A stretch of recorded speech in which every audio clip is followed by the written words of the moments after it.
അമ്മക്കിളി ഉപേക്ഷിച്ച കിളികളെ ഞാനങ്ങ് ഹാൻഡ് ഫീഡിനെടുത്തു. അപ്പോഴുണ്ട് അടുത്ത പണി. പണിക്ക് മേലെ പണി വാങ്ങാൻ ചന്തുവിൻ്റെ ജീവിതം ബാക്കി. സ്ഥിരമായിട്ട് ഞാനിവിടെ ഹാൻഡ് ഫീഡിന് കൊടുക്കുന്ന മെറ്റീരിയൽ A19 നമ്മുടെ പെറ്റ് ലൈഫുമാണ്. പെറ്റ് ലൈഫിൻ്റെ ഡേറ്റ് ചെക്ക് ചെയ്തപ്പോൾ എക്സ്പയറി ഡേറ്റ് കഴിഞ്ഞു. പോരാഞ്ഞിട്ടിന്ന് ഞായറാഴ്ചയും കൂടിയാണ്. ഒരു പെറ്റ് ഷോപ്പിൽ നിന്ന് ഓപ്പൺ ആവില്ല. പണി 8ൻ്റെ പണി. ചന്തുവിനെ തോപ്പിക്കാനാവില്ല മക്കളെ നുറക്കെ പ്രഖ്യാപിച്ചുകൊണ്ട് ഞാൻ തന്നെ ഹൈ പ്രോട്ടീൻ ഒരു ഹാൻഡ് ഫീഡ് ഫോർമുല ഉണ്ടാക്കാൻ തീരുമാനിച്ചു. ഇതിനായിട്ട് ഞാൻ എടുത്തിട്ടുള്ളത് വീട്ടിൽ തന്നെ കിട്ടുന്ന കുറച്ച് ഐറ്റംസാണ്.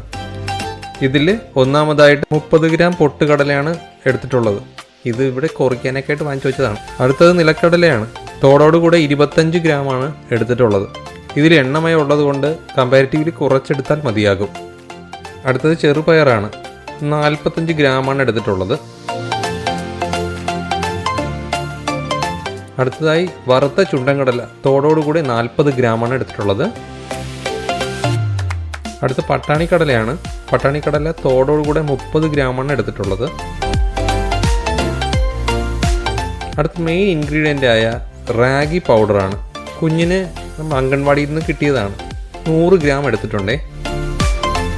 അടുത്ത ഇവയെല്ലാം തോട് കളഞ്ഞ് നമുക്ക് വൃത്തിയാക്കി വയ്ക്കണം.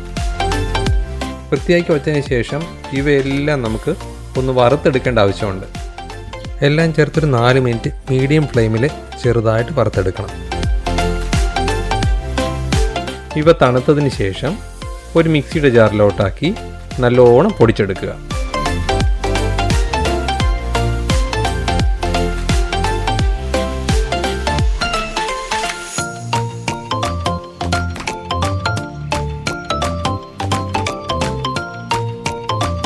ഇത്രയും ഫൈനായിട്ടുള്ള പൊടിയാണ് നമുക്ക് ആവശ്യമായിട്ടുള്ളത്.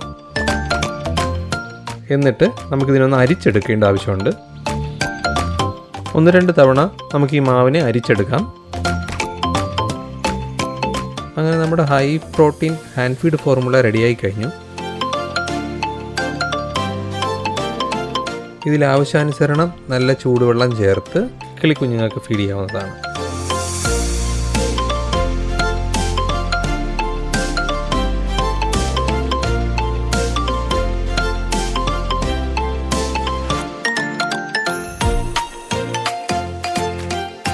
ചൂട് ക്രമമാണോ എന്ന് നോക്കാനായിട്ട് നമ്മുടെ കയ്യിലെ പുറം ഭാഗത്ത് ഒരു തുള്ളി വച്ച് നോക്കുന്നത് വളരെ നന്നായിരിക്കും.